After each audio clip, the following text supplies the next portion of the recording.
Cheshire offense, moving the ball, multiple guys touching it. They go in. This is a nice fake from Aitor Rock. Then the next play, they go inside here. And the little fake, multiple actions is very difficult to defend.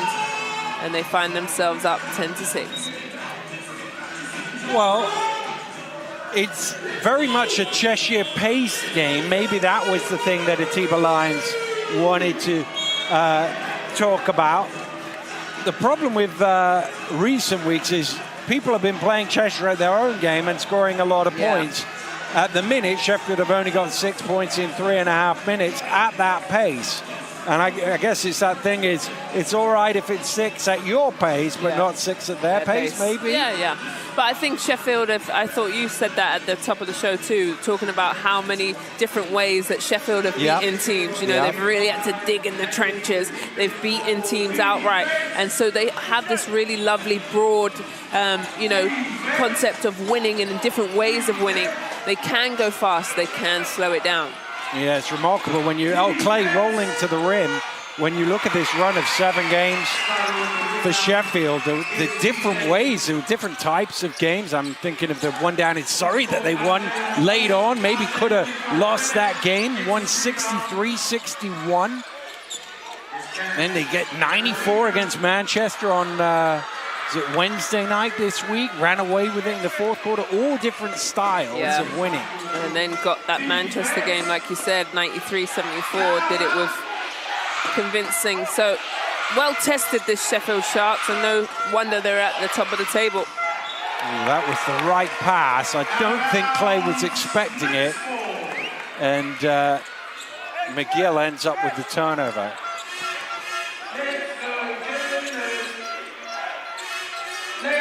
Eitel out to Holden.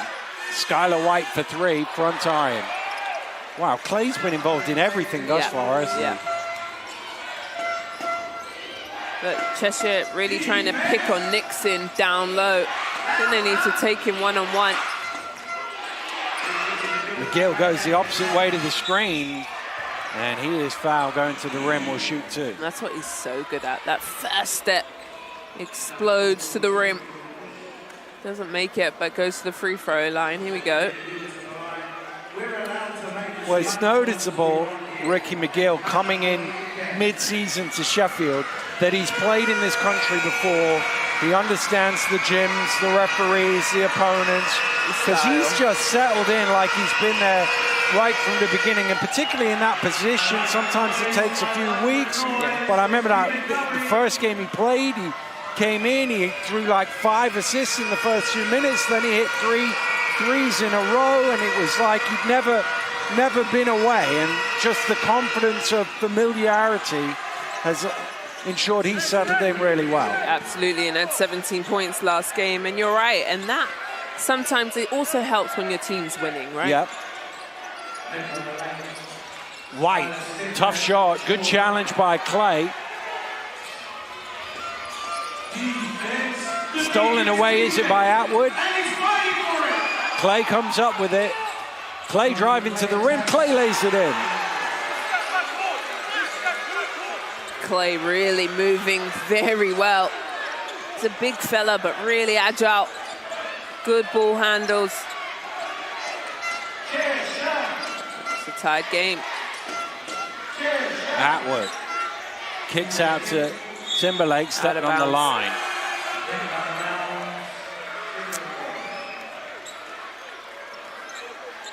Well, Donovan Clay has been active, I think it's fair to say. Ben Thomas was just wondering if that was a backcourt because he stepped backwards. The referees were saying because the ball was not loose, therefore it isn't. I can understand why Ben was arguing it. I'm just not sure the nuance of the rule in that situation. There's an offensive foul called there as Timberlake looks in a bit of trouble.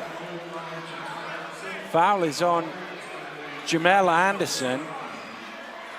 Timberlake very slow to his feet. Whether he rolled his ankle or banged his shin, I'm not quite sure.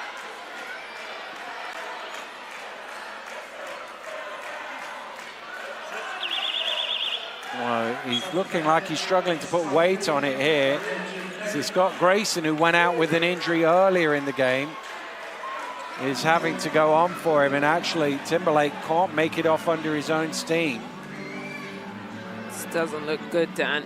He's holding his like back of his calf, Achilles area, and can't walk. This is really bad signs for Cheshire. Obviously already without Larry Austin Jr. Scott Grayson's got his hand and his fingers taped after he went out of the game early with an injury. He's having to come back now for Timberlake, who can seemingly not get off the court. In fact, he's going to not even try and go to the bench. He's going to go to the locker room. It's not good at all. He can't put any weight through that leg. He's hopping off. He's angry. Well, the door took some punishment on the way out there.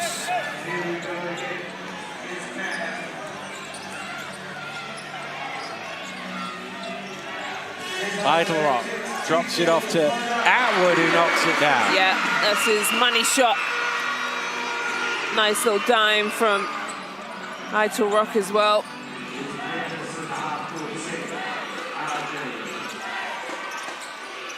McGill. Sneaky backdoor is Anderson. Great cut off the ball from Jamel Anderson. Right on time. Such good timing from the vet, Anderson. Idlerock, the former Sheffield man, off the mark for three. Planuta's going to come in for the first time as Atwood sits down.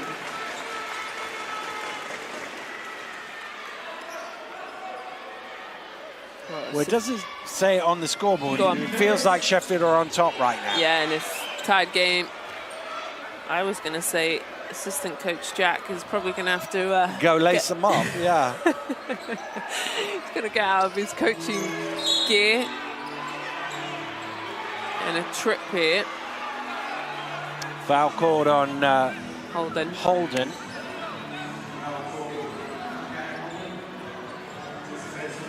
Well, he's definitely not got his kit on today, Jack Hudson. There he is, next to Ben. Well, Ben's a bit of a shooter, you know. Maybe he could play a coach. Offensive foul against Clay. Sharks fans up in arms behind their bench.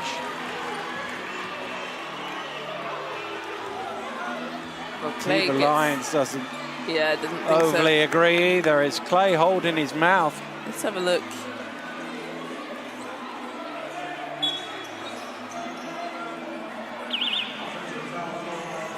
It's 50-50. I can see that either way. Yeah, it really is, either way. And Clay's got a busted lip there. So he's going to have to come out, yeah. And speaking of players going against their old team, Micah Charobia, formerly of these parts, into the game for the first time. Holden knocks down another three. Well, gone 2 for 2 from that three-point strike. He said he's going to have to come up big today. Coutinho.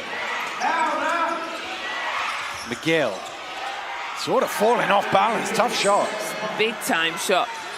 Literally lost his feeting under him. Some Sheffield Shark fans in the building. Holden's going to try another one. Well, Ricky McGill here.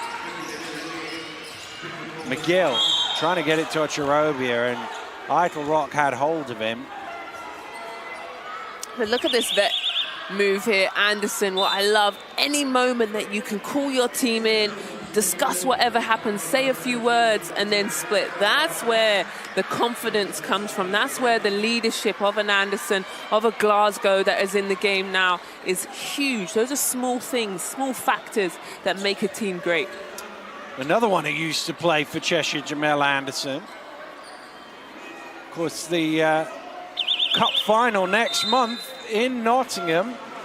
Jamel from Nottingham. I think it's pretty cool that the first major final in Nottingham has one of their own sons and in a prominent role. And they're playing the Surrey 89ers. Yeah, well done, Surrey. They've had some good moments last couple of weeks. Greg Wild into the game for the first time. McGill. Here is Anderson. Good hands from Scott Grayson to deflect that away.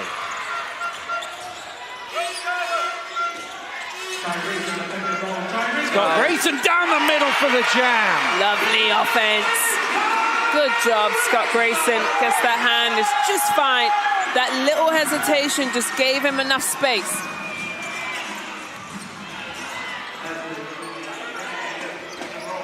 McGill for 3.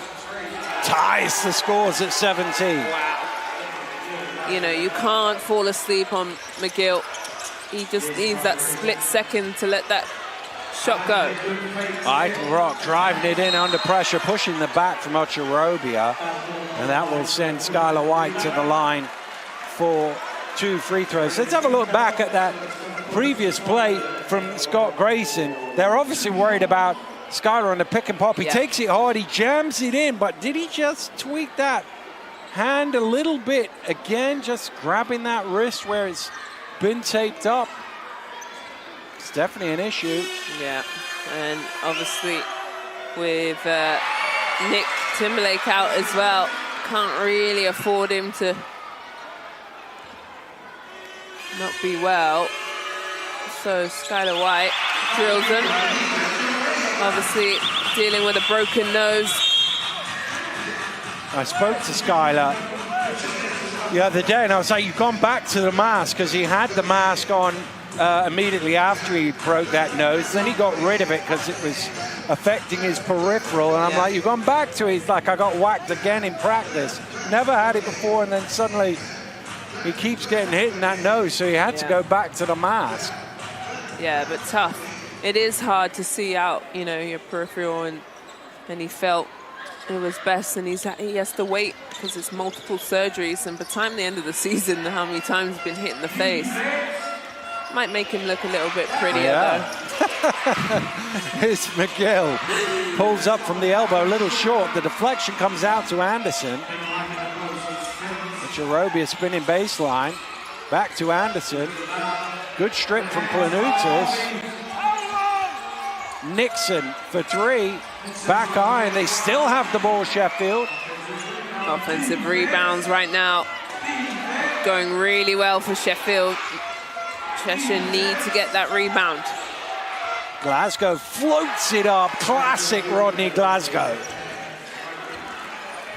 Well, that's what happens when you get 3 offensive rebounds. Something's going to come of it, and Glasgow's on the end of it. Wild. Planutis. Good challenge from Anderson. On to Scott Grayson. Extra pass to Eitel Rock. It's got to go up here. White doesn't get it off in time. He knocks the 3 down, but it was too late.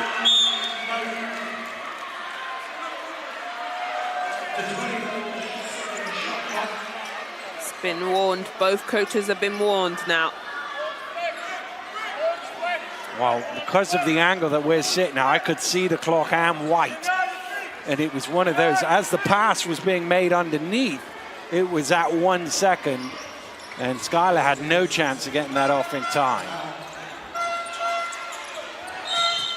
Oh my goodness, another big collision off the ball. It's an offensive foul. I think it's Glasgow, it is.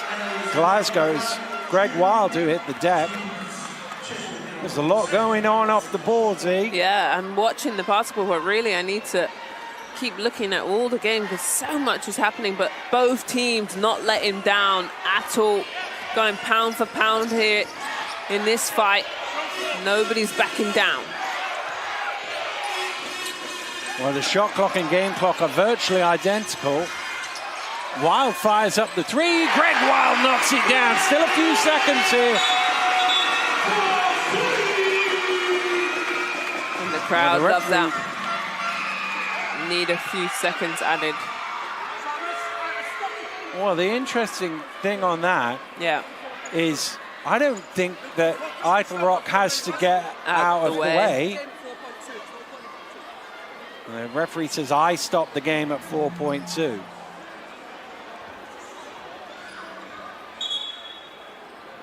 So Sheffield will have 4.2. It was actually smart play from Idle Rock just to be in the way, but don't touch the ball. I really like that. Well, they're going for it all. The Hail Mary pass, and that's gone out of bounds for a Cheshire ball. That was like the Super Bowl last week. It was. And they're saying it was tipped from... The clock didn't move, so there must have been some time if it was deflected out of bounds. Yeah, they're saying it's... Maybe we go back to the 3.6 we were at. There we go. So now it's Cheshire's. Oh no, they've gone lower than that. No, wait. We're going back up again. Oh, 3.8. There you go. So 3.8 Cheshire will have to get the end of the court. White from half court. He's good! Skylar White on the buzzer from the half. Hits the triple, and the Phoenix lead by 6, and they're all on their feet. Perfect. Exactly what Skylar White needed, and this Cheshire Phoenix team. Some electric in this building. That's a huge shot. He knew exactly where he wanted to be. Down the middle. Let it go. And boy, oh boy, great shot from Skylar White. Well, there's nobody who pumps up the crowd more than Skylar White. And inside of you, Azania grabbed me at half court, had that shot, left his hand like you knew it was going in, see? I did. Well, he had the 2 steps and the momentum. Obviously, he's a shooter, but great arc on it. Look, down the middle. It's pretty. Splashes it in. Well, how important might that be? You think about the little things that add up at the end of the game, where that's potentially 5-point swing. Sheffield could have scored. They turned the ball over, and Cheshire get a 3 at the other end. And in the game earlier, we were watching Manchester did something very similar, where they gave up 3 points at the end of the first quarter, 2 at the end of the second, and then they're down 7 going into the fourth. And it's like these things add up. But also the energy, right, and the momentum swing. Yeah. We know Cheshire needs fire plays like that. Hits the stats. 10 rebounds is the one that leaps off the page to me, Azania. The shots. Winning that battle, they've got the extra size. You kind of expect them to. Yeah, I said that last possession was 3 rebounds in a row, and then Glasgow hits that shot. Well, some good news for Cheshire Phoenix fans. Nick Timberlake is out of the locker room and walking back to the bench, and walking with some purpose as well, like he might be able to go here in this game. So that is great news for Cheshire. Great news, and walking just fine, no limp or anything. So we'll just see how that goes. And there he is. There's a smile on his face, excuse me. Well, it didn't look likely when he went to the locker room. I think they're going to put him on the bike and just see if that causes any issue. Other than that, then maybe he'll be able to go. We're underway with the second quarter. Sheffield, trailing the Knicks by 6 here, have the opening possession.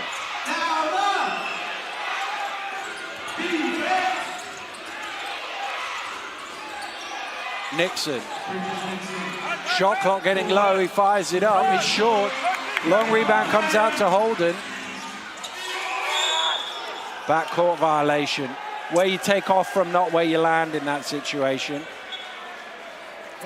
And those are the turnovers you can't afford. They all knew it as well. Yeah, they did. And because they look so guilty, easy for the referees to call. But you give it back to Sheffield after working so hard on that defensive possession. Glasgow, in and out. Rebound, Scott Grayson. Carry. Lovely job. Went over the top of the defense. Lovely job by Anderson. Wow. And what he did was just sneak in the front of Scott Grayson there. He was looking like he was just running back to get back, but then just got in the way and caused that carry, and that's where Anderson is such a great player. Well, he's always been a tremendous defensive player, great IQ, and showing it there. And well, here's the thing, 2 turnovers on 2 possessions, and suddenly that momentum from Skylar White's 3 is gone. It's gone, it's down to 4. Planutis looking for 3 of his own, little flat that one. Clay to the rim. He's so good in the open floor. He is, but it's the misdirection, you know. He's, like I said, his ball handling is able to cross over. But for a guy who basically plays center, you don't see too many handle the ball like that. Holden has to shoot under all sorts of pressure. Planutis with the rebound. Scott Grayson with the triple. Yeah, big 3 for Scott Grayson. Wide open. But going back to Clay, using some mismatch, you know, with Skylar White. But this time it's with Clay. Glasgow Jr. drawing the foul. I don't remember seeing you doing that too many times in your career. What Clay just did there? Just absolutely not. Jab left, jab right on the 3-point line. Take it to the rim. No. I had 1 dribble move around the rim for me. I stayed in my lane, Dan. Stay in your lane. It's the best place to be. In my lane. Oh, there's an offensive foul on Anderson. Just using his backside there as a legal screen. I'm not doing crossover. As soon as you see that sub, get her out of the game. You know, like I said, I only shot 5 3-pointers, and that was in the last part of my career just for fun. I'm not doing that. That's not my job. If I'm shooting 3s, who's rebounding? Well, the little people are there for. The little people. Don't call them that. So Anderson has to come out of the game. 2 fouls for him. The first player to get there. Here's Holden with his size on the low block. He loves this mismatch, and he gets called for an offensive foul as Nixon hits the deck. And that will be Holden's second foul. Let's have a look. So he's just dribbling. You're the post player. You're the post player. I felt like Nixon played into that very well. Took the hit and maybe put a little more on it. Here goes Clay again in his bag. There we go. Beautiful. Lord. He's feeling it, and he's got the bust lip, but he don't care. He's putting the defense and the ball in the rim. He's got 10 points to his name. It's McGill now this time on Holden's back. It goes out to TJ Atwood, and Clay gobbles up a rebound. Nixon going quick. Overcooks it.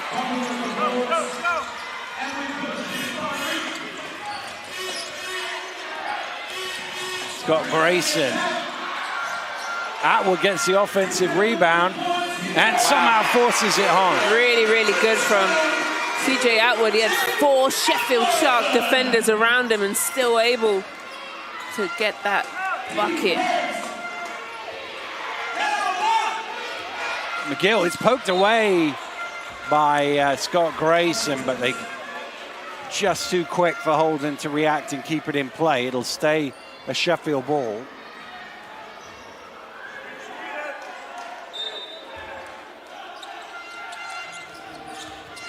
Martino. Blocked by Scott Grayson. Eichelrock is out in front. Here he comes to the rim. Charge. Wave it off. It's an offensive foul. That's tough, but good job from Glasgow. First of all, getting back. Full sprint from Glasgow. Gets in the way, takes the hit. And that's disappointing from Eichelrock, but good job from Glasgow, putting his body on the line there. Second foul of the game on Eichelrock. Fouls starting to add up for Cheshire. Well, what they can't do is give away so many free throws as well. They don't want to get too early into the bonus. Clay reaching a little further into the bag than perhaps he ought.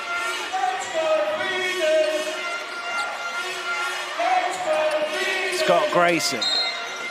Offensive foul again against the Phoenix, the illegal screen against Atwood. And this is part of the issue we talk about, is 4 minutes into the quarter, they're at the limit for fouls for this quarter, and then you're in danger of sending them to the free throw line, and that's been an issue. Leicester made 29 on Thursday night, made 29 free throws.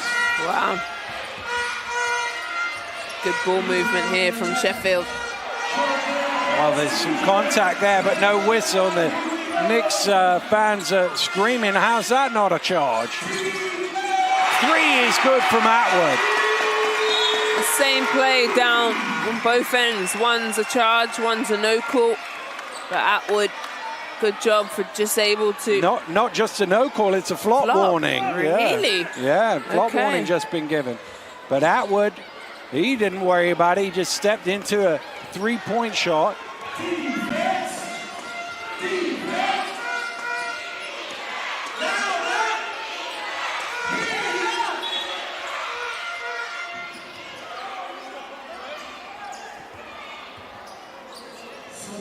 Some perspiration on the floor.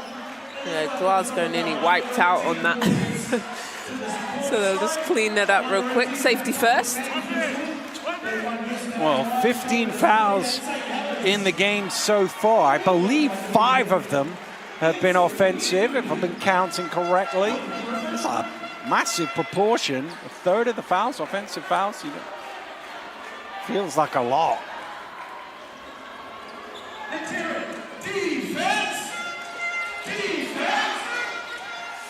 Well, it's still the Phoenix who lead by 8 midway through the second quarter, and I guess if you're Cheshire, the most important thing is to travel. It's a shot clock violation, sorry. The most important thing, or the best thing, 15 minutes in, 25 points against. Yeah, really good job. And we, the last couple of games, and we're talking about the defense. You've got to step it up. You know you can score. There's Timberlake. That's a great sight to see. Really happy to see him back in the game, because he looked... Well, when he went down and couldn't get back up, you're thinking, actually, might he be out for a while here? But he's back within 10 minutes, never mind a few weeks. Here's White. He's going to let the 3 go. That one rims out. Okay, Nick's moving well, actually, considering.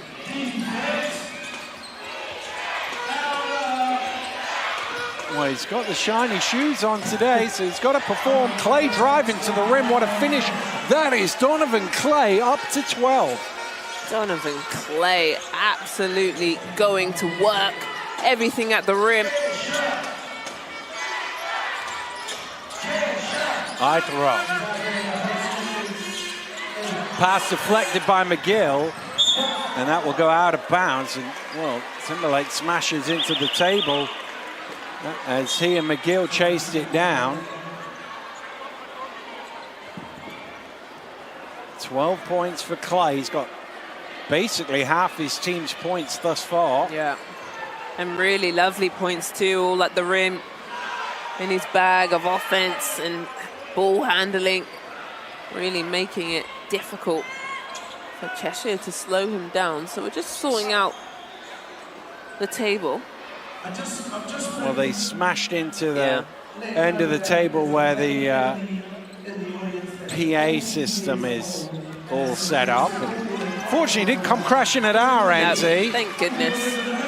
Oh, what a finish that is from Cam Holden. Lovely finger roll from Cam Holden.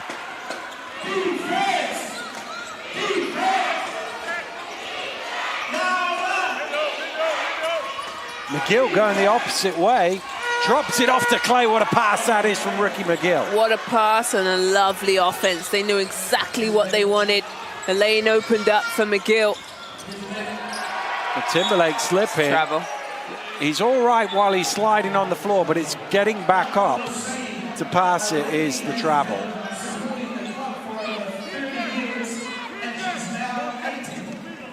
going back to that Sheffield play, really nice design play where the offense is going one way and McGill's driving, then really sucks the defense to him. Oh, here we go. Thank you very much. Looks wide open, then he just finds that nice little dump-off pass to Clay. Clay's to 14 now.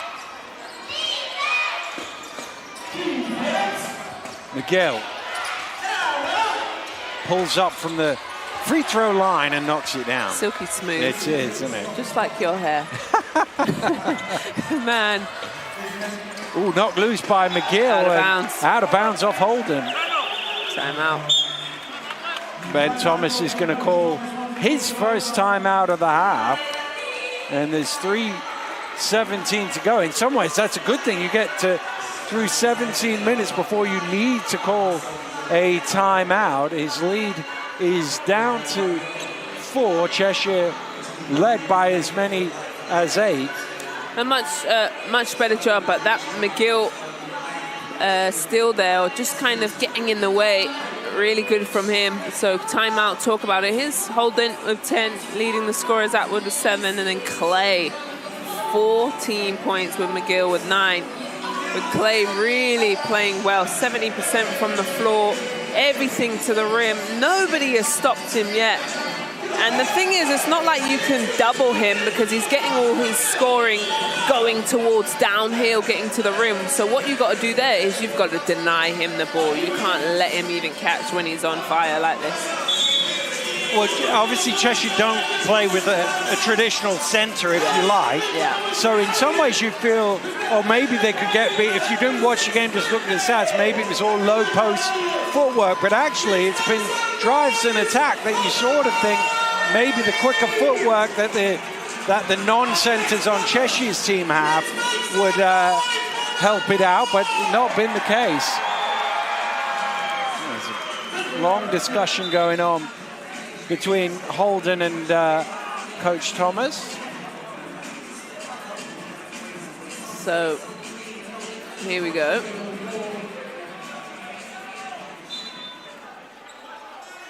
Also got Mike Otorobia in as well. Here's McGill all the way to the rim, can't convert. Clay does enough to let that go off Scott Grayson. I really am enjoying Sheffield's offense, that 2-screen stagger at the top for McGill. Didn't score it, but the right look. McGill lobbing it to Clay. He's in an awkward spot, and he throws it into the front row.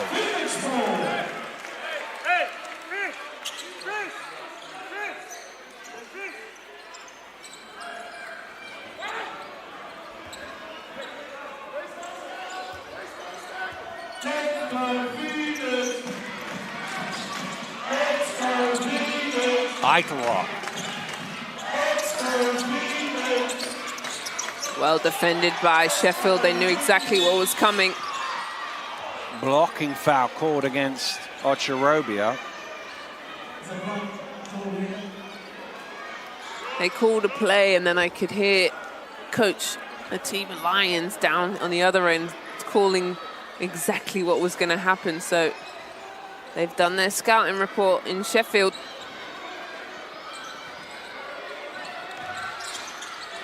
White has it.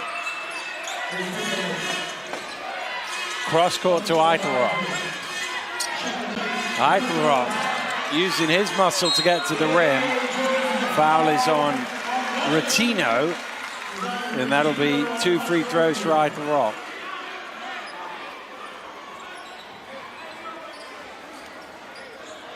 Good decision from RJ Eichelroth. Able to get to the rim, but yet again, what I like about that offense, Dan, going from one side of the court to the other, swing the ball, make the defense have to shift, guard different positions, guard different plays. Even though he doesn't score, he gets to the free throw line for 2 and knocks them both down. He probably went against Rotino a few times in practice last year, so he would have thought, I can take this guy. That's right. Eichelroth was at Sheffield, you're right.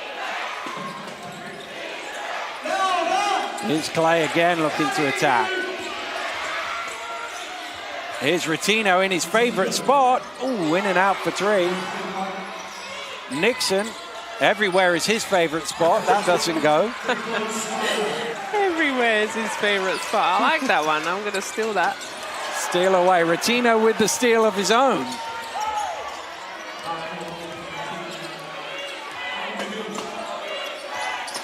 McGill is fouled by White, and he'll shoot 2. Well, having talked about the fouls and the free throws, it's been over 4 minutes since foul number 4 in the quarters to get to number 5. So they've done a good job there. Sheffield have only shot 2 free throws in this first half. Yeah, McGill's not happy, saying that Timberlake grabbed his neck on that first initial drive, and they didn't call that one. They called the second foul, which is on Skylar White. So he has a great point.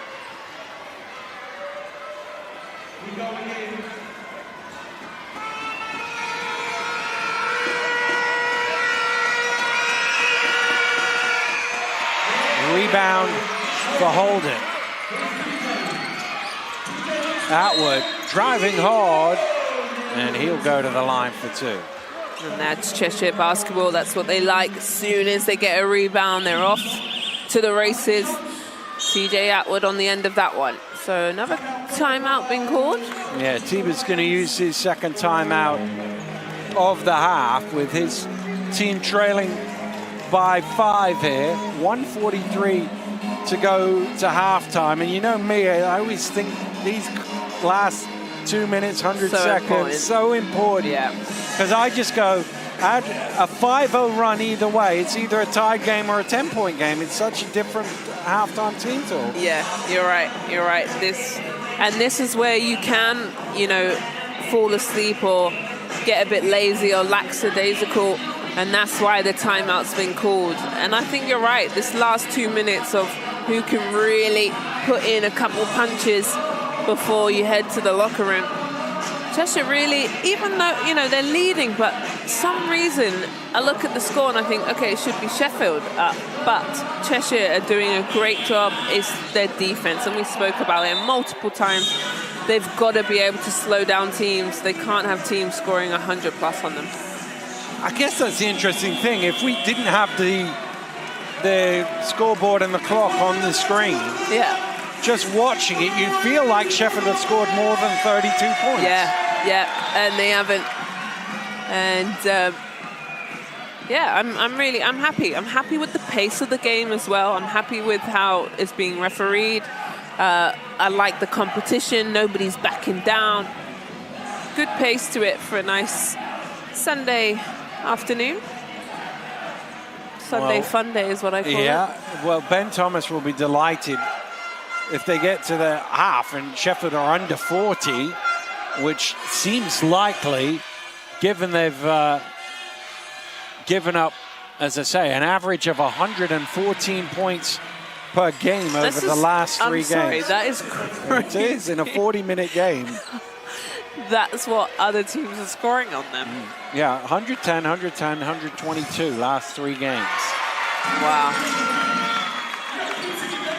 Now, they got 100 in one of those games, 101 against Newcastle, but they were well beaten in the other 2. But they lead here by 7 with 90 seconds to go in the first half. Glasgow Junior pulls up and finds nothing but Cheshire air on that shot.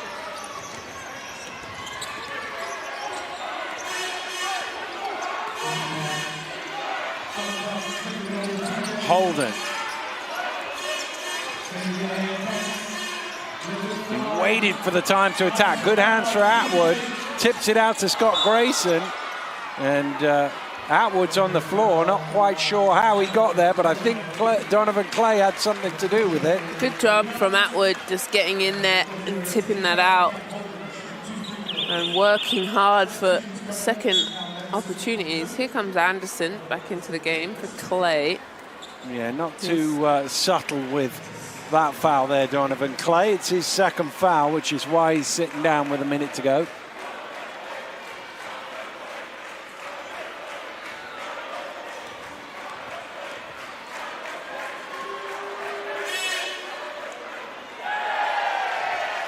There's quite a good amount of Sheffield fans. Yeah, they do travel well. Yeah. They make good noise as well. Yeah. First missed free throw of the game.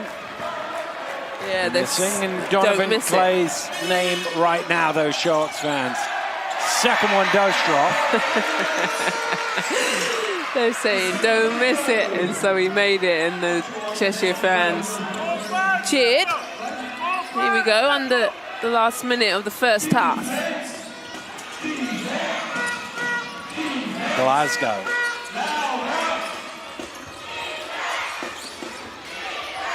Tossed in by Ricky McGill. How does he do that, honestly? But the way he dribbles, he kind of pushes it forward in front and he runs on top of it and then just throws that one up. He's up to 12 now. There's a foul off the ball on Ochirobia, and Sheffield over the limits. It's going to be another 2 free throws. Yeah, well, here's that. He's one of the smoothest players in the league. He goes so fast. Let's see. But you miss it, but he throws it in front of him to then run on top of it. That just gives him that inch of space to get in front of Skylar White.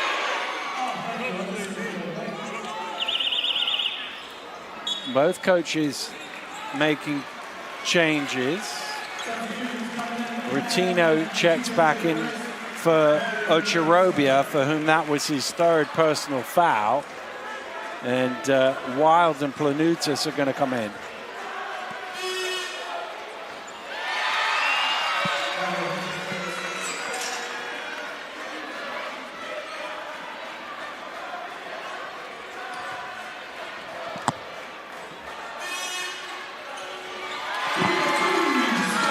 Skylar White makes both. 30 seconds to play. Phoenix up 8.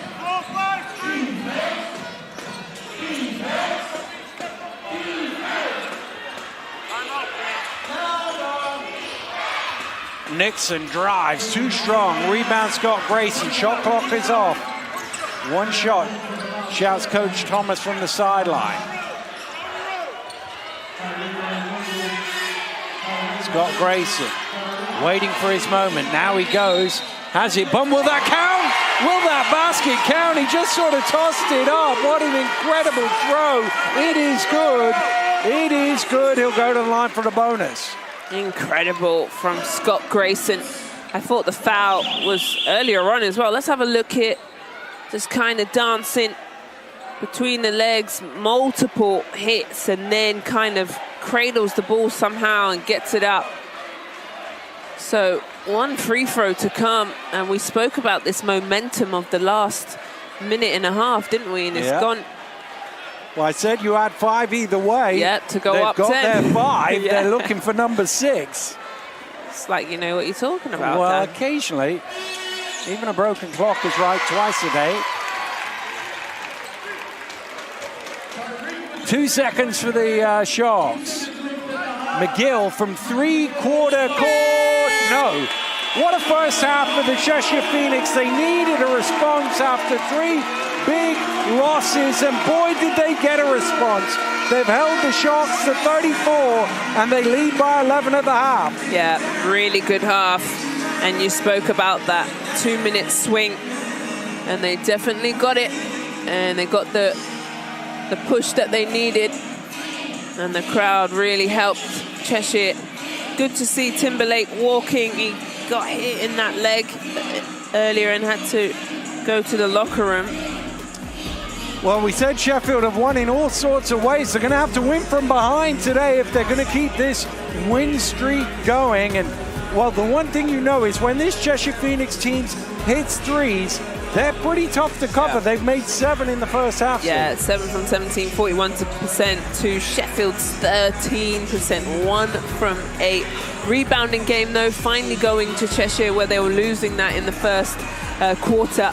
So there's your stacks. I think the other important stat, let me hear it. 3 for 4 Sheffield from the free throw line. Cheshire have not given up loads of 3 points as we've seen in recent weeks. Yeah. And that just slows the other team down. And you told me they were in team trouble, weren't they, early? So they able to... 6 minutes in that quarter over the limit.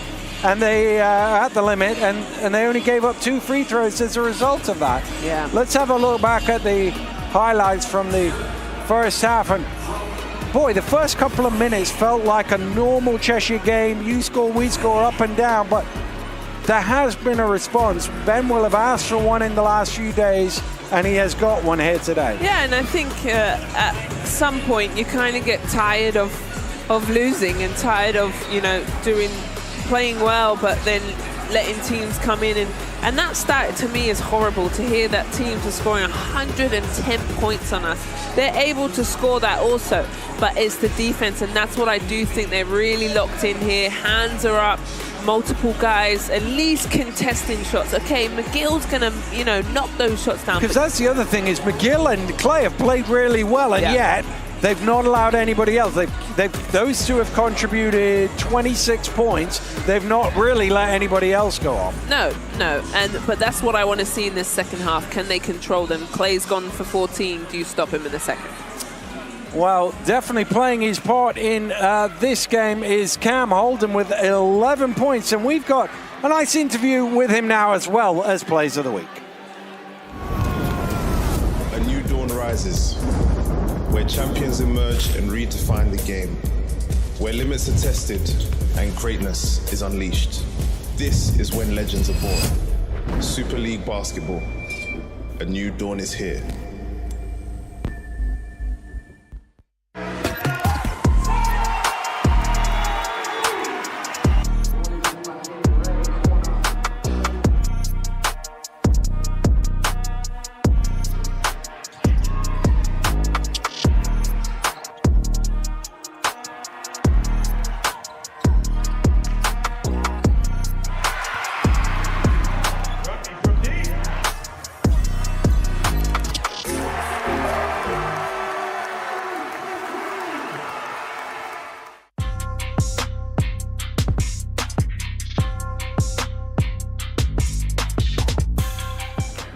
I feel like I'm playing well. You know, credit to my teammates and the staff putting me in position to have the opportunity to play well. I feel like I get the ball where I need it, and also I feel like I get the ball to make them better. So credit to them mostly. I know everybody sees my stats, but can't give credit to the guys that shoot the ball also. All my life I had a big role. Last year was my first time not having a big role, you know, but I kind of got better on the defensive end. So I feel like I just had to get back into that gear, get that confidence back, and get ready to be having that role in pro career. Because this is my second year and my first time being an opportunity to have the keys to the team, and I feel like I'm doing a good job at it. Well, I enjoy being a villain because I just feel like nobody want to see the villain win, and when I win, it just really make people's day bad. But it's kind of how I play basketball. I like to talk junk. I like to muck it up a little bit. I mean, every ref in the league probably know my first name and last name by heart. So I feel like me being the bad guy is a good thing, but I also know how to tone it off the court. So if you meet me off the court, I'm a totally different person. So yeah, in movies I like watching the bad guy, but the bad guy never wins. So you know, I'm kind of unique in a way. I'm a guard, but I could play as well just as a big in the post. So my dad taught me how to also rebound and post up. You know, I used to complain when I was little, like, oh, they're not passing me the ball, they're not passing me the ball. And he told me to grab it off the rim, which makes sense. If I grab it off the rim, I'm in control of shooting it when I want to. So he told me to go rebound and post up, so that's where I learned to hook from, and that's where I learned to play harder. Yeah, so when I'm done, I definitely want to give back to my hometown. I'd love to coach there one day. You know, I feel like I owe it to them. And also to my junior college. I mean, shout out to Gulf Coast State. I feel like they helped me with character development. So whenever I'm done, if I have the opportunity to coach there, I would love to do that also.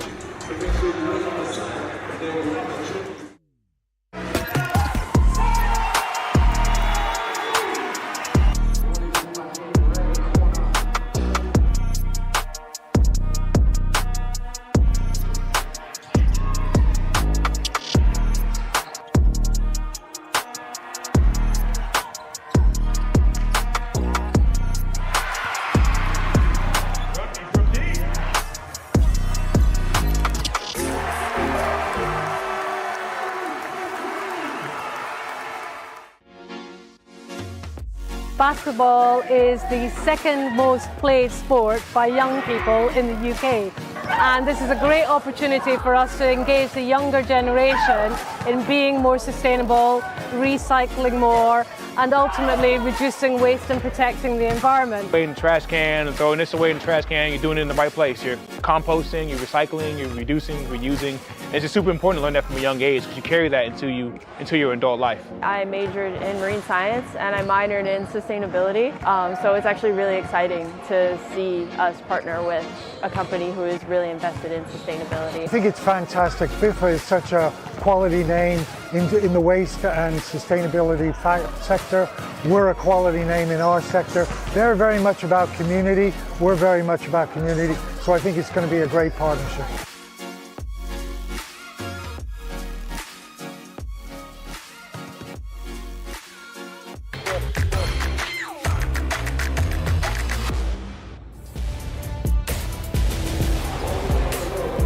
Peterson. Oh, what a pass by pass over to Soko, who jams it home. Tyler Peterson getting ready for the Super Bowl tomorrow with that pass.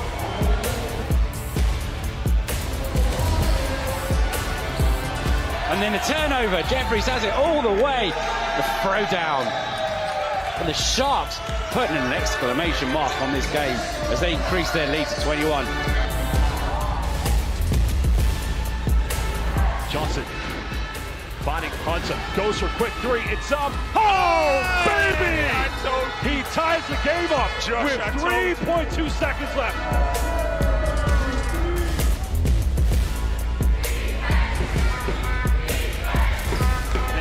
Kenny Johnson, yes, that will be another few to add. Kenny Johnson putting his defender on skates.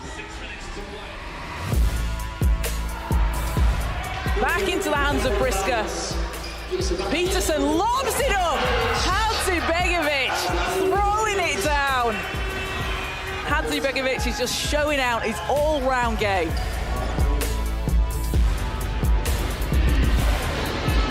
Washed it up on screen.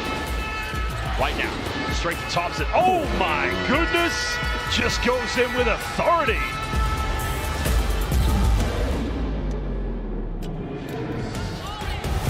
Rye will lob it up, and Jaden Dallaire finishes at the basket.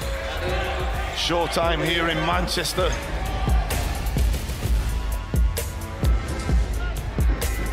Austin slices in and flips it up. Oh, Cam Holden rises up like an elevator. Wow. Wow, that was good defense by James on Austin, but what a finish by Holden.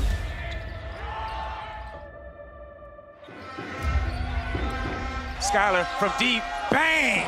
I can't believe Newcastle gave him that shot.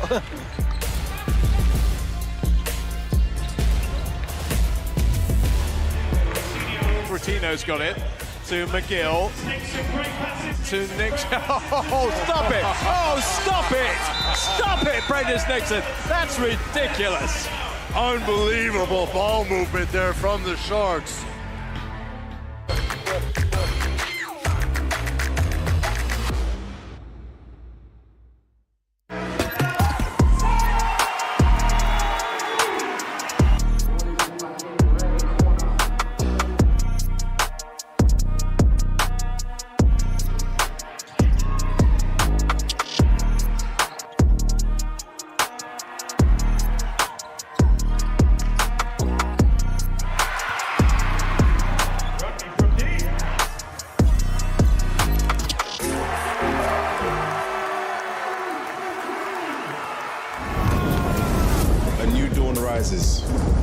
Where champions emerge and redefine the game, where limits are tested and greatness is unleashed.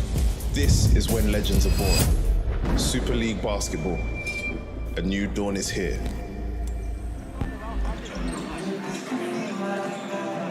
Well, tickets on sale now for the Super League Basketball Cup Final.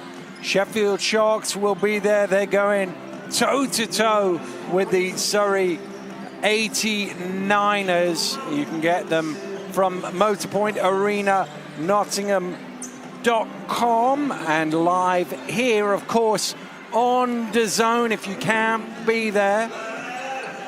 And that will be a great day. We only know one of the finalists in the women's side of the competition. Oakland's booked their spot yesterday with a comfortable win over Leicester. The other semi-final, I think it's next weekend, is it? Sheffield at home in that one. Sheffield on the road here in this one and struggling a little bit, down by 11, biggest lead of the game so far for the Cheshire Phoenix. Can they keep those shooting percentages going? The big difference, obviously, the three-point shooting, 7 against 1 and 41% against 13%. And one guy who did make a couple of threes in this ball game, a guy we don't think of a lot on the three-point line. We think of him more going to the basket and at the rim. Cam Holden, great first half. Yeah, 50% from the from the three-point line, 2 from 4. And like you said, it's not his normal bag of offense, and maybe that's it. They're kind of daring him to shoot. They dared him to shoot it. He took that dare, and you can see they're standing off him. And he's like, well, if you're going to stand up. And what that does is they then suddenly go, oh, I got to be a little bit closer. And that's where he wants to exploit you. He's got great movement going to the rim, able to draw contact, able to finish in a multitude of ways. Absolutely. And we spoke about him at the top of the broadcast. Just he's gonna have to be big tonight, and he sure is. 11 first half points and doing it in multiple ways. We usually see him, shooting the mid-range and down in the post, but hitting those 2 threes are so crucial, like you said, because then now defense are a little bit worried about you, and he can get himself to the rim. So Sharks definitely had a little chat in their halftime, and we'll discuss about, hey, what are we going to do to slow Cam down, but also get back to their own kind of style of ball.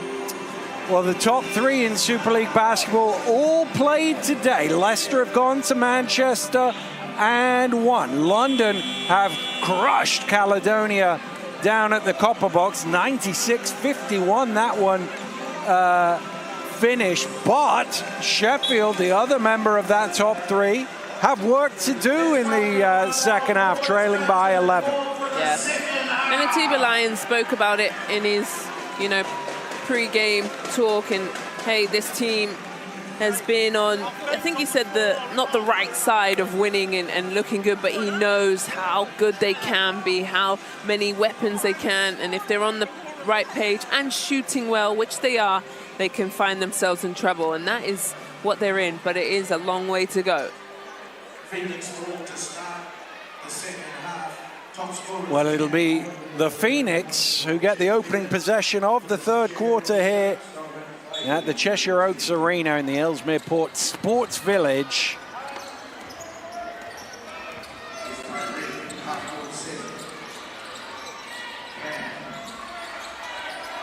Well, that's a great catch by Skylar White to keep that alive. Eitel Rock turns it into 2. Really good job. I don't know how he caught that in the air. And Eitel Rock getting to the rim. Good start from Cheshire. Now it's a 13-point lead. Here's Nixon into the key. A little bit of room on the spin. Clay going after it, but he can't quite keep it in bounds. What's Nixon on? How many points has he scored today? 4. He's got 4. 2 of 8 from the floor. Yeah. Needs to step it up a little bit. The thing is that shot is fine. He's just not knocking him down, clearly. But nothing wrong with his offense. There they are, baiting, holding into the 3 again. And because he's made to, he nibbled on the second one. If he'd not shot, I don't think Clay would have and once he got him up, then he attacks, and that's Clay's 3rd foul. So that's a great play from Holden, but it's all made from making those early 3s. You're right. Oh, a technical foul has been called on Atiba Lyons. He obviously must have said something to the referee on the baseline. But remember, in the first half, both coaches have been warned. Yeah.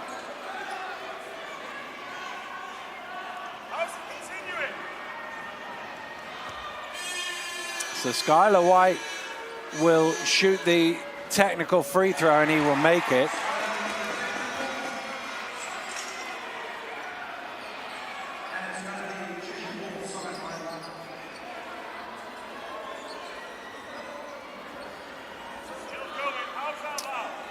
Team Alliance still with a word or two for the officials. Now he refines his seat, not happy with life at the moment. Holden back out to Atwood for three. Yeah. TJ Atwood knocks down his second triple of the game, and suddenly it is a 17-point Phoenix lead. And lovely job from Atwood, wide open, nobody there in front of him. Takes his time, hits his feet. McGill, needed that three. Ricky McGill. Knew it. I knew that was going in. Just takes it upon himself.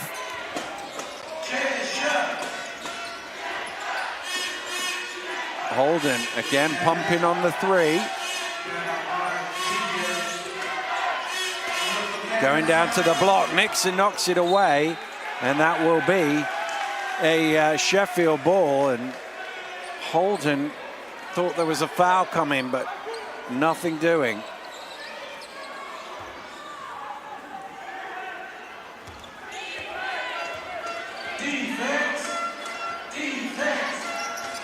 There's that double stagger. Martino hands it back to Nixon. Nixon into a double team. Down to Anderson. Back up to McGill, looking for another one. Ricky McGill back to back, splashing it in the bottom of the net. Well done from Anderson. Patience down there from Anderson. And then finding McGill, who's just feeling it.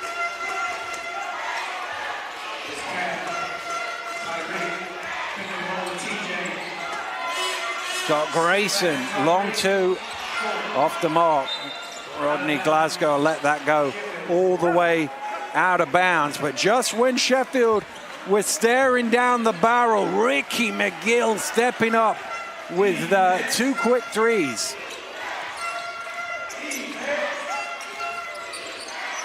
Now Nixon looking to add to it, and suddenly Sheffield have caught fire. 9 points for them, consecutive. And just saying, hey boys, we ain't going anywhere. And Sheffield back into the game. Just like that, Dan. Well, when McGill hit his first one, I said that was needed. Now there's a score needed for the Phoenix. Skylar White trying to provide it. Air ball.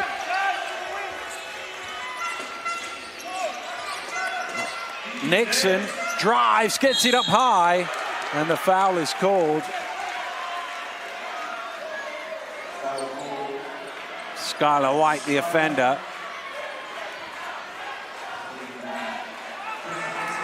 Well, Prentice Nixon had been watching Ricky McGill taking over, and he said, well, I've got to get some of that chance of a bit of that for me. He knocks down the three. Now he's at the free throw line.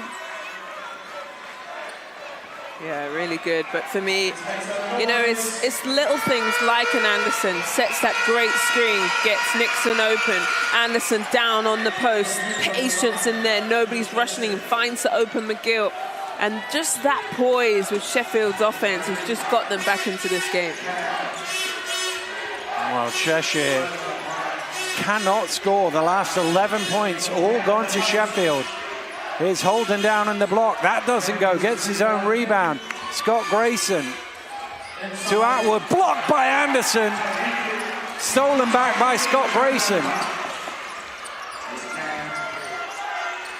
Scott Grayson's going to try again. That doesn't go. And Rotino with the rebound. And there's a tussle between Anderson and Holden. And it's Holden who the foul is on. Well, Anderson, you were talking about the little things he did at the offensive end. He chased the three-point shooter off the line, then blocked the drive. Yeah, and all those things are not on the stat sheet, right? And that's how crucial it is to have a Jamal Anderson on your team. Foul number 3 on Holden. Close out a little too close there by TJ Atwood. Literally the hand in the face. That's how I used to guard when I used to play Brittany Griner. Obviously, she's much taller than me. I would just put my hand in her face. You can't see, can you? No. How do you stop that? I thought that was How a great many did idea. she have? I mean, she dunked on us. Did she? Yeah. You can Google that one for fun. Oh, I am so Googling that later. Yeah. I see her going up, and I just got out of the way. What game was this? In college, Okay. Florida versus Baylor in the NCAA second round. 2012. There you go. There you go. You've just made it easy for everybody to Google go ahead. now. Go ahead, have a look on YouTube somewhere. Well, the referee just sorting something out at the table. We can get back underway with 2 more free throws for Prentice Nixon. Ooh, that one rims out, but when that Atwood 3 went in 3 minutes ago, and it was 51-34, they were looking in a bit of trouble, Sheffield. But 3 minutes later, it's 51-46, and they're right back in it. Yeah, well, 3 threes will do that for you. Also, Skylar White is out, and they brought in Wild in this corner here. Here he is. Behind the screen, he's going to shoot it, and he's going to knock it down. Lovely, and he's already hit one in the first half. No defense close to him. Why not? Well, the one thing you know is he can shoot the ball. So if you're high, oh, nice cut from Anderson, and he gets a lay-in.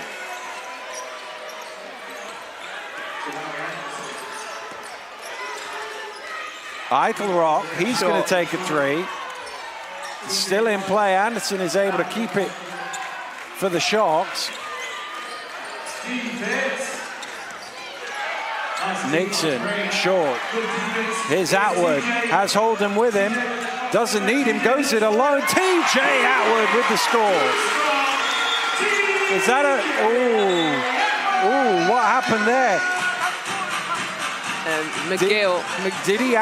Did he actually ever have the ball?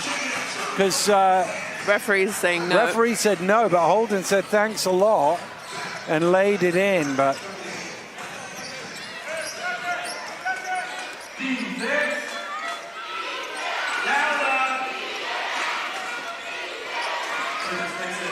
Nixon out to McGill. And again, Ricky McGill. Hi, McGill. Absolutely loving it. A good smile on his face, but yet again, wide open. Cheshire getting sucked in their double stagger away. McGill gets his hands on it, and it's going to be an unsportsmanlike foul on Tyreek Scott-Grayson, last man back, and he pushed McGill. So that's going to be 2 free throws and possession for the Sheffield Sharks. And just like that, McGill making such an impact in this game, not only hitting those threes, but being, really shafty and nippy and putting his hand in there, trying to get that steal. And here it is, look. He knocked the ball loose, and you can see Scott Grayson with hands on. That's got to be, by rule, called unsportsmanlike. Yep, stops him going forward. And we got ourselves a 1-point Yeah, game. having been down 17 points less than 5 minutes ago, Sheffield can take the lead here.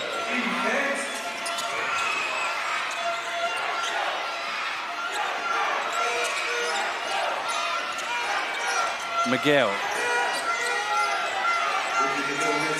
Not this time. I don't know whether Eichelrock got a little hand on the ball on the way up, and that changed the shot slightly. Scott Grayson. Again, they're going to dare Holden to shoot, and again he says, don't stand off me. Yeah, and as he should. His third of the game. He's up to 14. Nixon steps underneath for 2. And really, once he gets in the guts of the paint, really takes his time. Nobody rushes him in his shot. Well, when you asked me how many he had, and I said 4, you said it needs a bit more. He's got 12, Zane. Yeah, well, he must have heard us over here. Zane, you're asked for. That's going to be an offensive foul against Atwood. And you know what, Nixon, even though he gives away, you know, the size, the IQ of him, the smart understanding of, okay, I'm not as tall, but I'm able to be smart, get my body in the way, and take that hit. Where really Atwood could just maybe didn't need to put the sauce on it, could have just turned around and shot it over him. 4th foul on TJ Atwood as he sits down. 12 points to his name.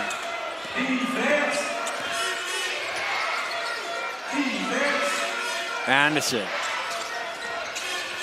McGill. Glasgow barreling his way through. Fowler's on the floor. Doesn't matter, as it's going to be 2 free throws anyway, because they're over the limit, Cheshire.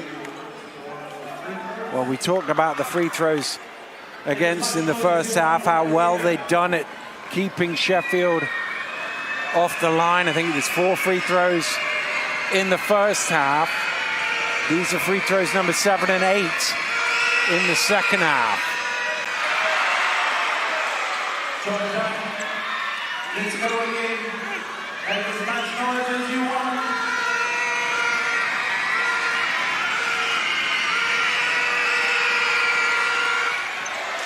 One for 2. That's 22 points so far in this. Ooh, knocked loose by Nixon. And by McGill. Planutis keeps it alive. Holden off the mark.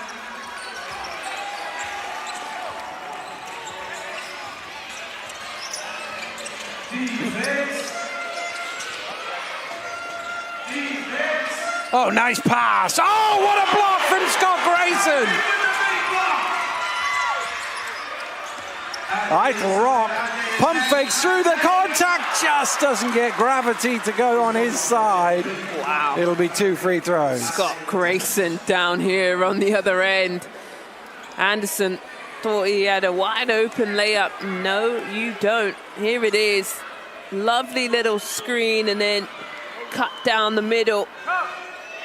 And just battered it down and set them off in their transition. And Eitel Rock at the line for 2. Lovely job. Nice defense. And that's what we're talking about. Yeah. That's the defense Cheshire Phoenix has been crying out for. Protect the rim.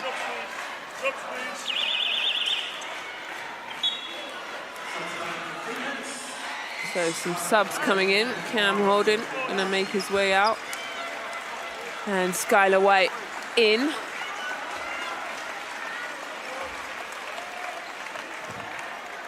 Well, Clay, who picked up that 3rd foul early in the quarter, returns.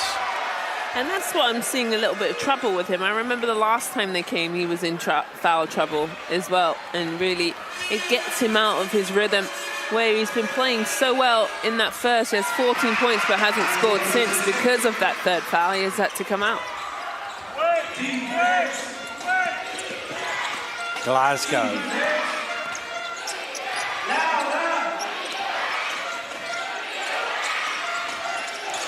McGill around the screen. There's the slip from Clay. And once again, the help from Scott Grayson. He traveled with it. But it was the exact same play as the previous time where Scott Grayson blocked Anderson. This time he changed the shot, but in his haste to get down court, he didn't quite dribble the ball quick enough, and it goes back to Sheffield.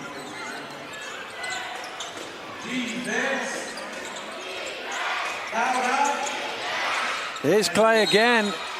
Wild gets the foul.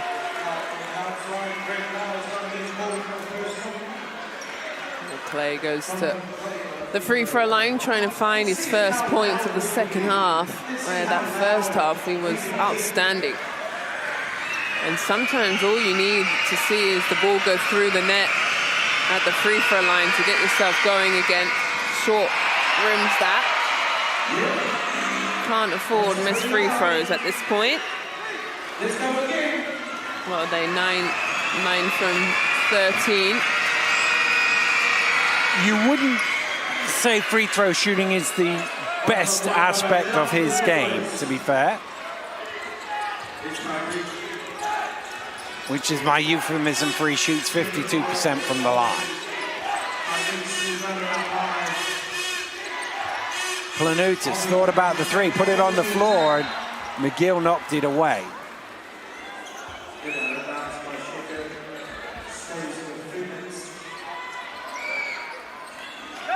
Seven seconds out of bounds, so plenty of time, but got to get something going. Eitel Rock almost had his pocket picked. He's trying to get it away, he does. And Clay with the rebound. Blocking foul called against Greg Wild as Clay went to go past him. Home fans not liking that call, but it'll be 2 free throws for Donovan Clay. Let's have a look here.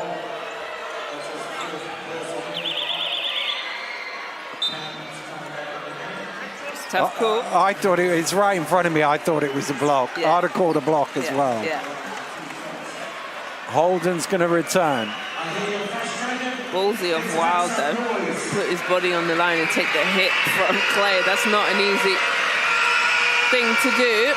So he's hit another free throw. So he's, 2 from 3 so far in this stint, back to back.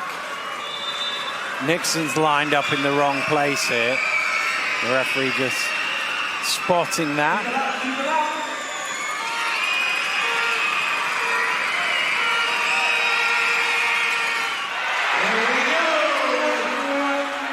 Well, stays at 50%.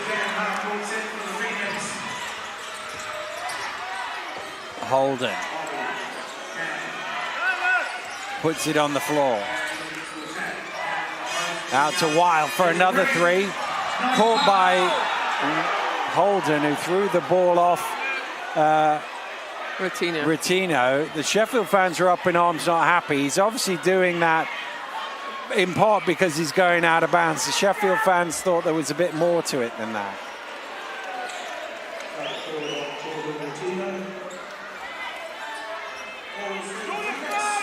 Foul number 3 on Rotino. Yeah. Scott Grayson.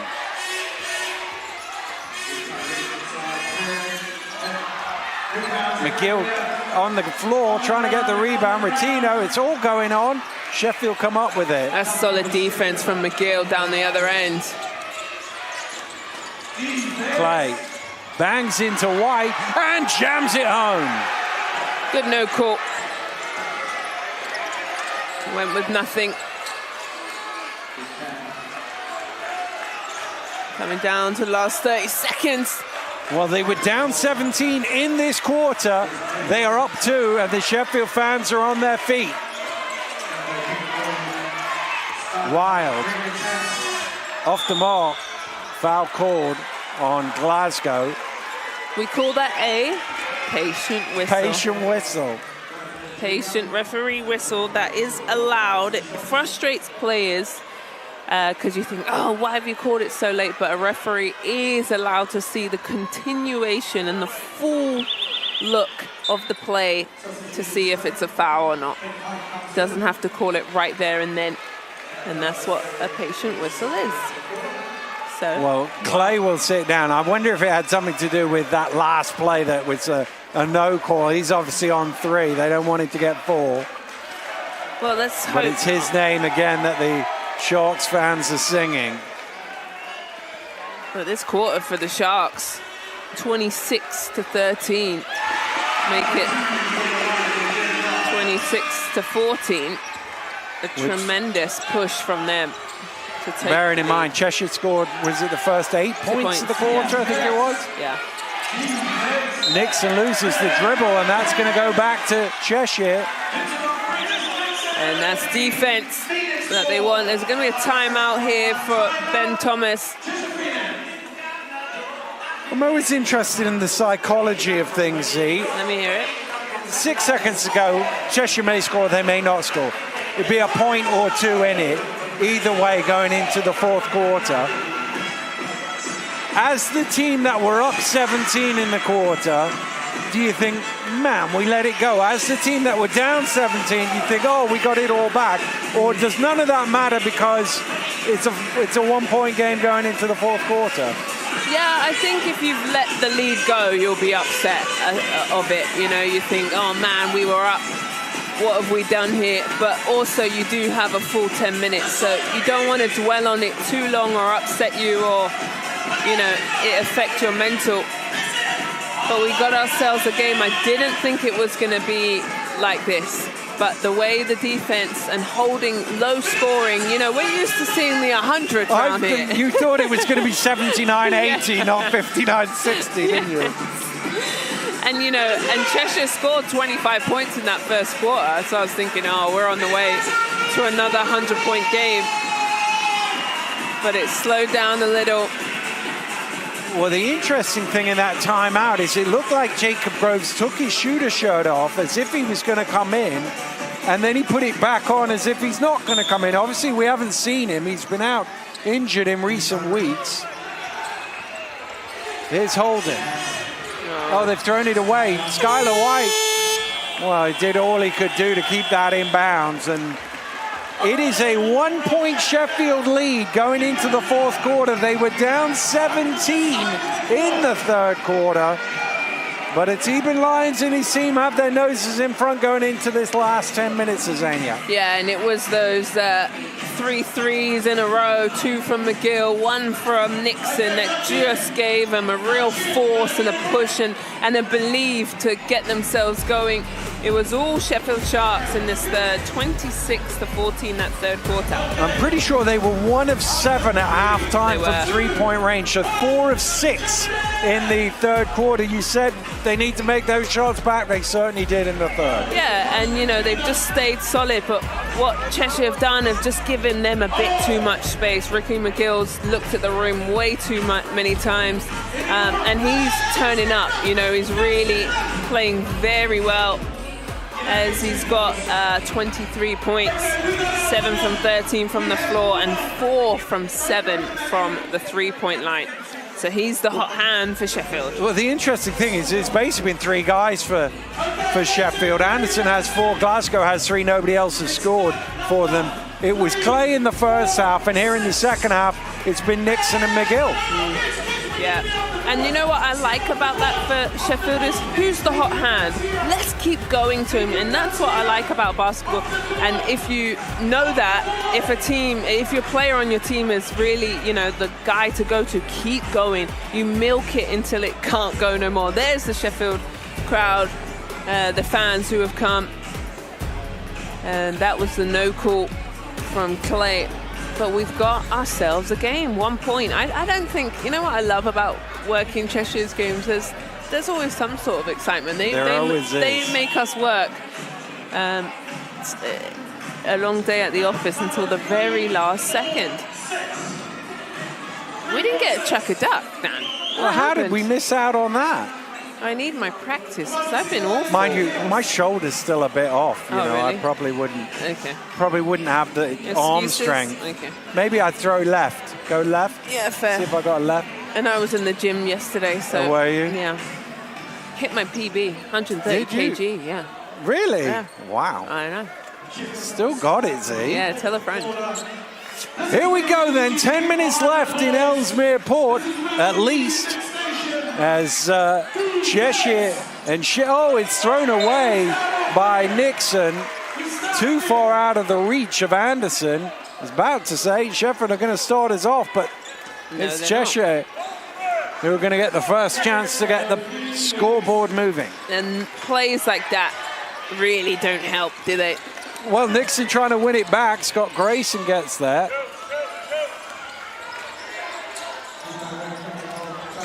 Scott Grayson into the key, little short. Clay with the rebound, bodies everywhere. Clay runs. Here comes Nixon. He's going to pull up for 3. Back iron.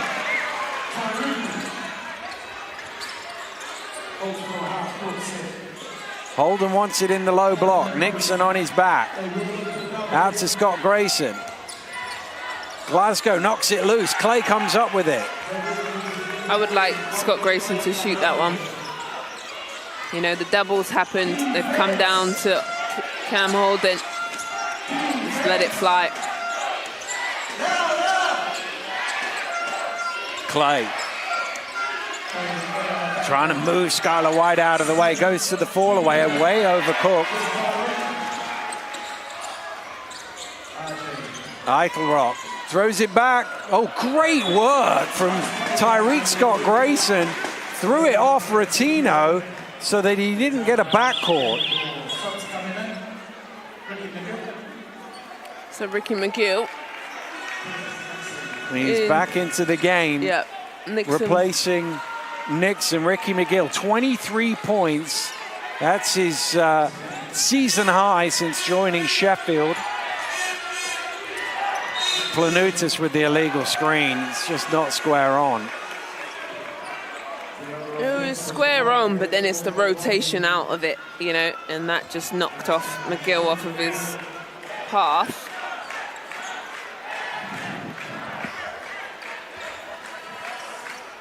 Well, all that offense in the third quarter. We've not had anything as yet here in the fourth. A minute and a half in.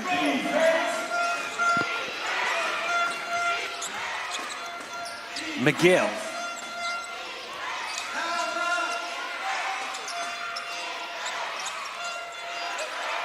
Rotino looking for some help. Has to go it alone in the end. And why not? All the way to the rim. Really good job from Rotino. There's the clock running down and just double clutches it.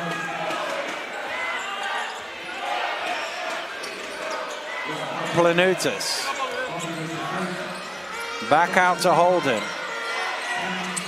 Holden behind the back. Holden to the rim, but he didn't quite. Oh, he gets it back himself. And again, he goes after it. Rotino with the ball. That's such a shame. That was such a good move. Came off the knee of Skylar White. So McGill chases it into the backcourt. McGill. Radar off there. Eichelrock under pressure. He's going to wait for Scott Grayson to get into the front court.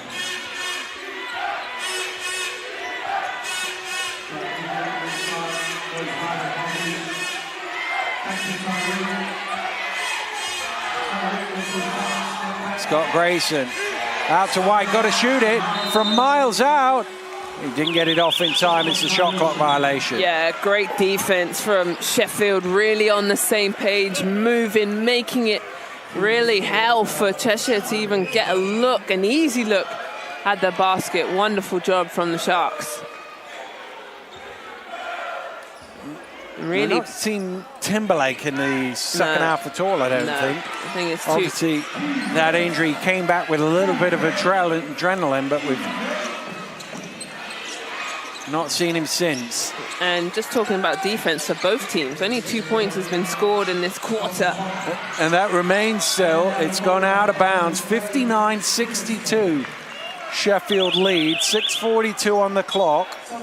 And it's a Cheshire ball as Nixon returns for Glasgow.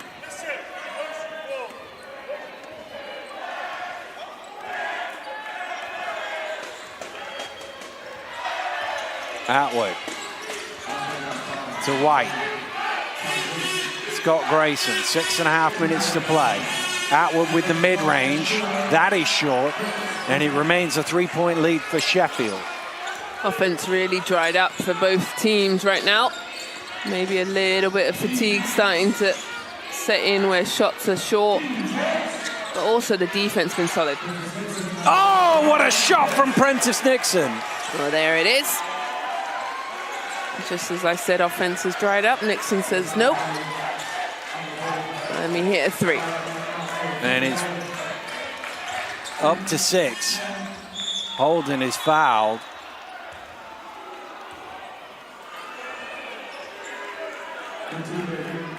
.554 remaining in this ball game. 59-65, Sheffield Sharks lead. Rotino's fourth.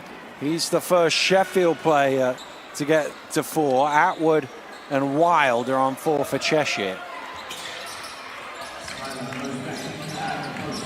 And he's got to try and guard Holden. Cross court to Scott Grayson. In and out. McGill comes away with it. Knocked loose by Eichel Rock. McGill steals it right back. A wonderful job from McGill. That's what I like, because basketball is about mess up. He messed up, he turns over the ball, doesn't sulk, gets back and steals it back. Clay to McGill. McGill loses it. Who's that foul on? 0, it's Eichel Rock. Eichel Rock's third. Yeah.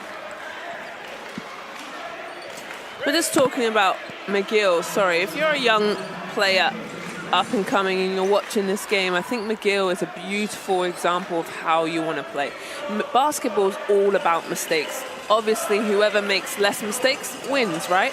But with McGill, he turns over the ball. That was easy for him to be upset, disappointed, maybe sulk or look at the coach and say, oh God, or my bad. No, he runs back and gets his hand in that and turns Cheshire back and gets the ball back for his club. And that is what it's all about. And as he shoots and scores his 2 free throws too, he doesn't give up. And that is the biggest line of that play for him. And it's the biggest lead of the game for Sheffield. Up 8. They were down 17. 5 minutes and 10 seconds to go in the fourth quarter. 59-67.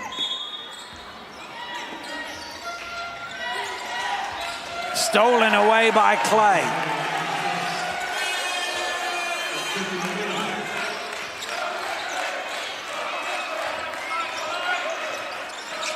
McGill. Clay. In the corner. Nixon in and out. Rebound White. 4:50 to go. 8-point lead. Holden drives. Holden off the glass. Doesn't quite go. Atwood trying to get the rebound, but Nixon comes down with it.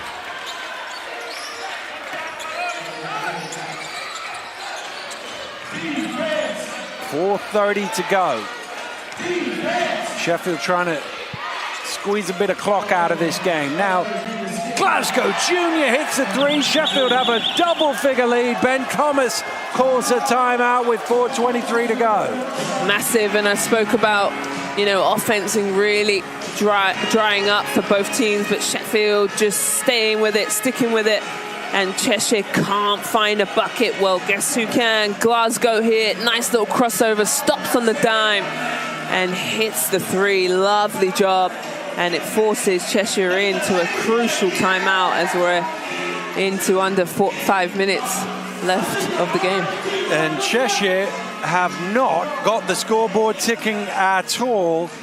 Sheffield, who had a 11-0 run in the third quarter, have a 10-0 start here in the fourth quarter. 10-0. And, you know, that's not going to win you a game. No. The funny thing is, we came in talking about defense, and it's the offense that's disappeared here. Yes. Yeah, but really, that third quarter where Sheffield just took the momentum back. And I felt like in the first half, it was all Sheffield, but it wasn't. It was Cheshire. They were able to, you know, hit some clutch 3-pointers and lock down. But then that third quarter, 26-14, like you said, that 11-0, did you say 11-0 run? Yeah, I think it was. Yeah, 11-0 run, and now a 10-0 run here to start the fourth. But the one thing you know about Cheshire is they love to come back in just under 4.5 minutes is more than enough time for them. Well, they don't quite have to score every time down, but pretty close to it. Here's White trying to get it going. Still, they look for their first score of the fourth quarter. Ball is loose. White gets to it. Eichel Rock. Step back 3. What a challenge from Anderson. Got a piece of that. Great defense from Anderson. Was all over Vital Rock. Miguel. Clay, freedom of the key, takes it to the rim, overcooked. Anderson on the offensive glass. Anderson is down, and Anderson hit in the face. I think he'll be all right. But yet again, gosh, I can't. Another, if you're young and watching this, is Anderson. The work ethic that he puts in, it's the screens, it's that rebound, it's being in the right place constantly, brings his team together. There's multiple actions that you do not see on his stat sheet when, you know, the guys are falling apart. Hey, get together, quick timeout on the floor. He's a really lovely piece, and anyone that, you know, can get Anderson on their squad is a lucky team. Well, he's got that experience, hasn't he? And that sort of, he's always been a great defender, but now he has that veteran savvy, and he's also a guy that doesn't mind, you know, not scoring, doesn't care. He's not bothered about the numbers. He's about the wins and the losses, and that is such an important thing. And he's got a little gold medal in his bag too from Commonwealth Games 3x3, so he can do a bit of everything really, can't he? There's the scoring stats. McGill finding himself on 25 points. Clay now on 18, managed to put that up from the first half. 14 points that he had. Holden with 14 and Atwood with 12. Well, there was a game earlier this season from Jamel that I just looked it up. He played 31 minutes against Caledonia, and he was a plus 20, didn't score. Wow. He didn't take a shot, I don't think. Right. And it was like, but they were 20 points better off when he was on the floor. And that's incredible. That's actually an incredible stat. Really selfless, works hard, and is in the right place, and has got that rebound to give them another possession. Nixon, the quick catch and shoot. And he's going to go to the line for three as he's fouled. Ben's upset, saying, what is that? He's going to get... upset. He's got a technical. Let's have a look here. He's probably in his landing space, is he? Well, the thing is, he just hits his leg, his feet. So Ben Thomas got a technical, so it'll be one free throw for the technical and then 3 free throws for the original foul. That's really tough call.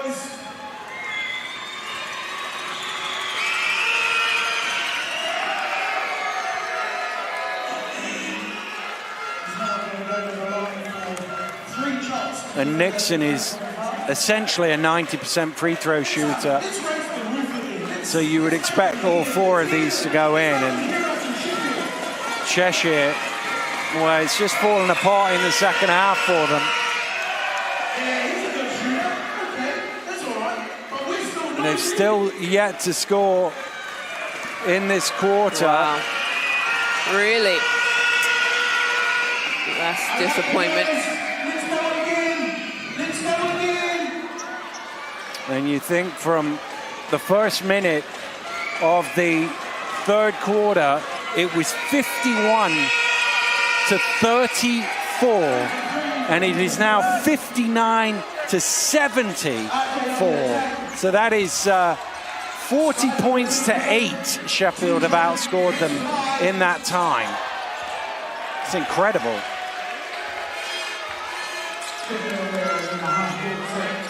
Well, it's now you start to think they might go for O here. If I'm Sheffield, that's what I'm thinking. Yeah, try and lock them out, not let them score in this quarter. Clay backing down and piling on the agony. It says too small, wow. The audacity, but... Holden for 3. Atwood trying to get it, Clay has it. Still no basket for the Phoenix here in the fourth quarter. And the clock is Sheffield's friend, so don't need to go too soon. McGill dancing back behind the 3, and they are running riot here. And Atiba Lyon says, hey, don't celebrate too much, keep going. Down 17, up 20. That's an incredible turnaround. Yikes. What an absolute disaster, just falling apart here. It's in 17 minutes as well, by the way. They were down 17 and they're up 20 within 17 minutes of each other. That's incredible. 37-point turnaround.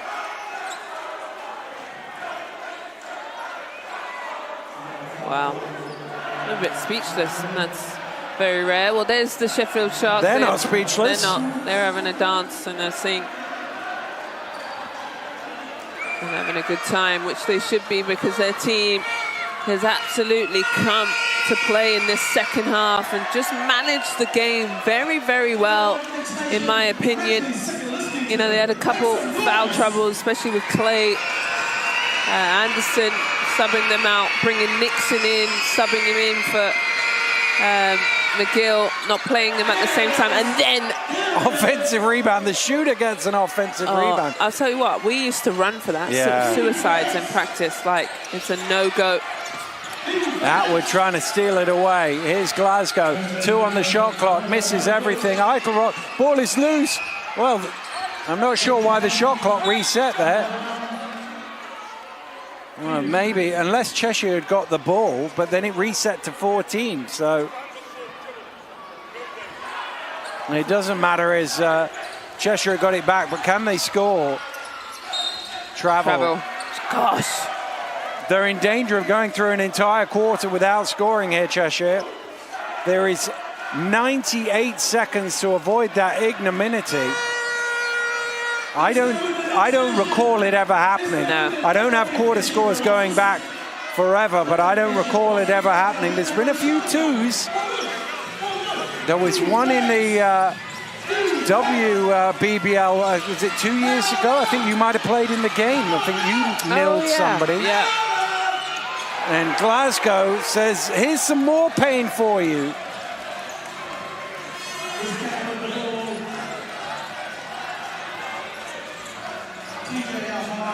Eichelroth.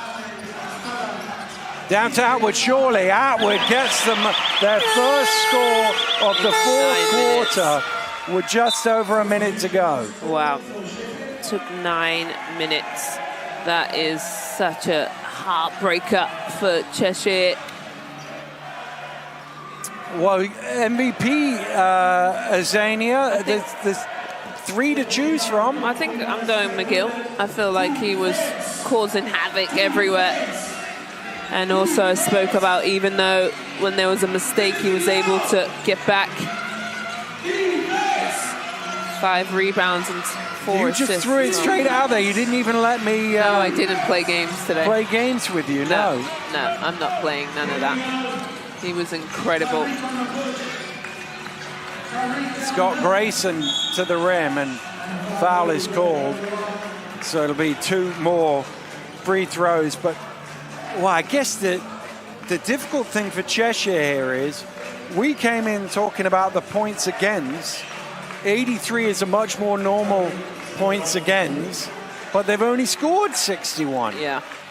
Yeah, and there's my guy of the game, and 29 points, and really did it in multiple ways and had fun with it, you know. And this is what I was talking about, the confidence of a team, that they didn't look worried when they were down, you know. And we thought, oh, shut up. No. He came out back-to-back threes, and then Nixon gets in part of that, and then they just were off and rolling, weren't they? And that's the interesting thing, and that's kind of a sign of a team that's won as many games as they've won this season as they have in the last couple of months, with 7 wins in a row. Obviously, Atiba, coach of the month for 2 months in a row as well. Is they know that at some point they'll just turn it around. They didn't panic that they were down 17. No. I said he won in lots of different ways in recent weeks. I don't think they got down 17 in any of them. No. And there's a bank shot, and everyone who's played has scored. Riyad West, that has sent them going wild in the short section. They wanted to get West on the shot, on the stat sheet. Foul's going to be called. Well, those his first points in the championship in Super League basketball. Greg Wild's going to come in and